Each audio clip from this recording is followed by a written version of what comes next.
Et si au final c'est Max Verstappen qui a remporté le titre, ce week-end le Grand Prix d'Azerbaïdjan a été très surprenant les gars. 6 drapeaux rouges, une grille complètement folle, Verstappen qui remporte une seconde victoire consécutive, une Williams sur le podium, McLaren qui réalise leur pire week-end de l'année. Ce week-end à Monaco le Grand Prix d'Azerbaïdjan, 17e manche sur 24 de la saison 2005 de Formule 1. Et c'est parti pour le débrief, let's go.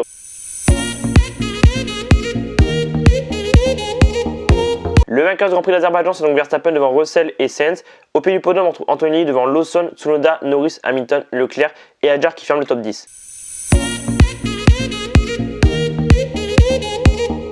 Russell de retour sur le podium, ça fait plaisir, vous savez que j'adore George Russell. Mercedes, ils réalisent leur meilleur week-end depuis le Canada. Au Canada, je rappelle qu'ils ont fait 1 et 3, Russell 1er et Anthony 3e. Et là, ils font 2e et 4e. Ils partaient 4 et 5, Anthony 4e et Russell 5e.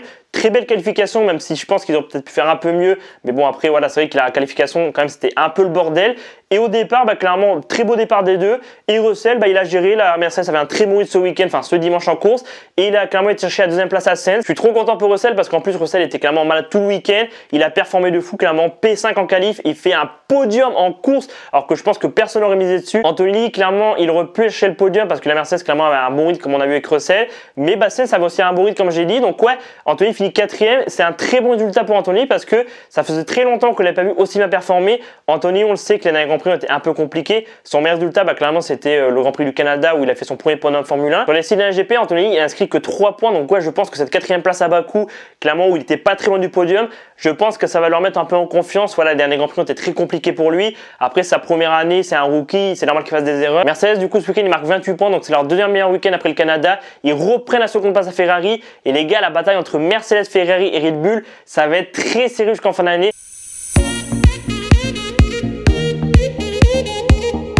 Racing Bulls n'était pas loin de faire leur meilleur week-end de l'année. Qu'est-ce que c'est que cette performance de Lawson en qualification? P3 sur la grille de départ, meilleure qualification de sa carrière. Franchement, je trouve que ça rattrape bien son début de saison un peu difficile parce que rétrogradé de chez Red Bull après 2 courses. Après, clairement, il a eu un peu du mal, clairement, à trouver le rythme de la voiture. Il connaissait pas la Racing Bull 2025.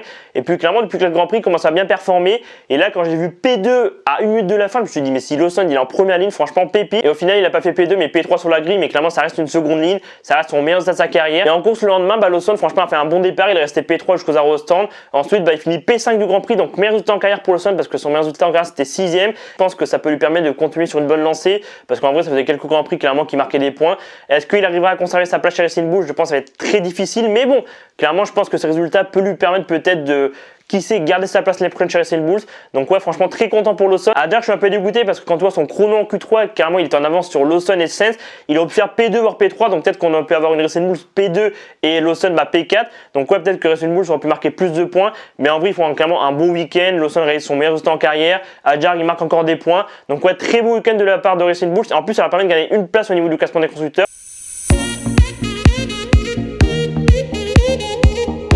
Carlos Sainz et Williams sur le podium, mais qu'est-ce que c'est cette saison de fou? On a Sauber qui ont fait un podium, on a Racing Bulls qui ont fait un podium, et là maintenant on a Williams avec Carlos Sainz. Franchement, Carlos Sainz il a fait franchement un week-end extraordinaire. On sait que Carlos Sainz clairement depuis le début de l'année il n'a pas trop de chance, et franchement je trouve que ce week-end il était vraiment extraordinaire. Franchement il a fait son meilleur week-end de l'année. Il a tenu la pole les gars à 30 secondes de la fin à peu près. On a vu une Williams en pole avec Carlos Sainz, mais franchement Carlos Sainz ce week-end il était magique, clairement son meilleur week-end de l'année. Il a tout mis bout à bout, clairement il a cherché le chrono quand il fallait. La pole de Carlos Sainz, je pense qu'on est beaucoup y avoir cru quand à 30 secondes de la fin à peu près, on avait un top 3 composé de Sainz, Lawson et Hadjar. Je me suis dit si personne n'améliore, si la pure retombe, franchement le top 3 il est magique. Finalement Verstappen est arrivé et puis il a signé la pole avec 4 dixièmes d'avance. Et en vrai Sainz il a fait son meilleur week-end de l'année. P2 en qualification, P3 en course, il a résisté à Anthony pendant une grande partie de la course. Le dernier podium de Williams il remonte à la Belgique 2021 avec Russell. Et j'aurais pensé que Albon ferait un podium avant. Rappelez-vous qu'à Imola en début d'année, Albon il se battait avec les Ferrari. Finalement il y a eu un petit accrochage avec une des Ferrari, je sais plus laquelle, et du coup Albon a fini P5. Et voilà, Albon il est clairement chez Williams depuis quelques années, il connaît mieux la voiture. Sainz il est arrivé cette année. Carlos Sainz en vrai il a pas attendu trop longtemps pour signer un nouveau podium parce que son dernier podium remonte à Abu Dhabi de l'année dernière avec Ferrari, et Sainz c'est le seul pilote avec un Pro à avoir fait un podium avec McLaren, Ferrari et Williams. Donc franchement je trouve que c'est un pilote qui est vraiment sous-estimé, qui mérite tellement plus. Albon je suis un peu deg parce que Albon il était clairement dans un bon rythme et tout, et je pense qu'en vrai il aurait fait peut-être la Q3 et peut-être qu'il aurait pu faire voilà P3, P4 en qualification, et qui sait peut-être qu'il serait battu avec Sainz pour le podium.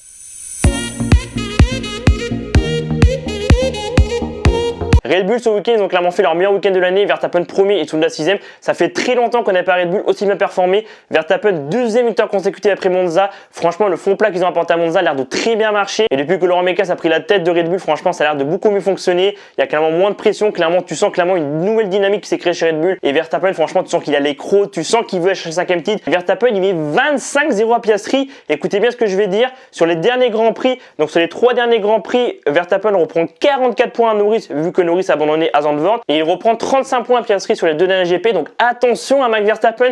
Verstappen, pour moi, il est clairement encore dans la course au titre. Même Tsunoda, ce week-end, il a performé de fou. Meilleure qualification avec Red Bull, meilleur résultat en course avec Red Bull, 6ème et 6ème en qualifié en course. C'est vrai que ça fait très longtemps qu'on n'a pas eu Red Bull autant marqué de points. 25 points pour Verstappen, 8 points pour Tsunoda. Il se rapproche clairement de la seconde place de Mercedes. Franchement, Red Bull, ils peuvent être vice-champions cette année. Il y a quelques Grands Prix, jamais j'aurais pensé que Red Bull irait se battre pour la seconde place au championnat parce que Mercedes Ferrari avait un peu d'avance. Là, ils sont en train de revenir. Tsunoda commence à marquer des points. Donc attention à Red Bull sur les 7 prochains Grands Prix. Juste imaginez si au soir d'Abu Dhabi, on a Verstappen qui est champion. Mais ça serait juste fou, les gars. Il avait 94 points de retard au soir d'Italie. Là, les gars, il a plus que 69 points de retard sur Piastri. C'est assez fou. Et j'ai hâte de voir les prochains Grands Prix parce que je pense que là, si Verstappen revient au championnat, oh la fin de championnat de fou qu'on va avoir.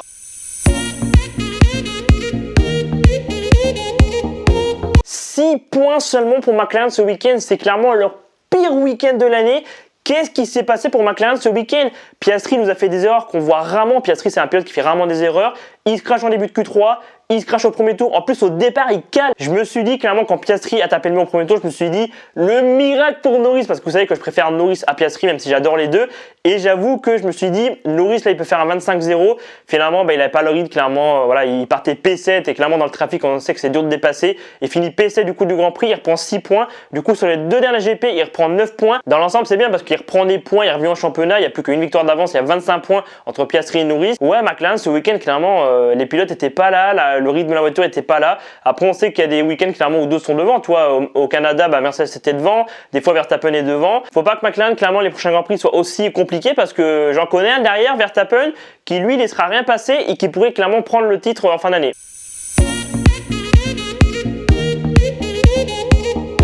Au niveau du classement des pilotes, après ce Grand Prix d'Azerbaïdjan, Piastri a donc 324 points. Il a plus que 25 points d'avance sur Norris qui a 299 points.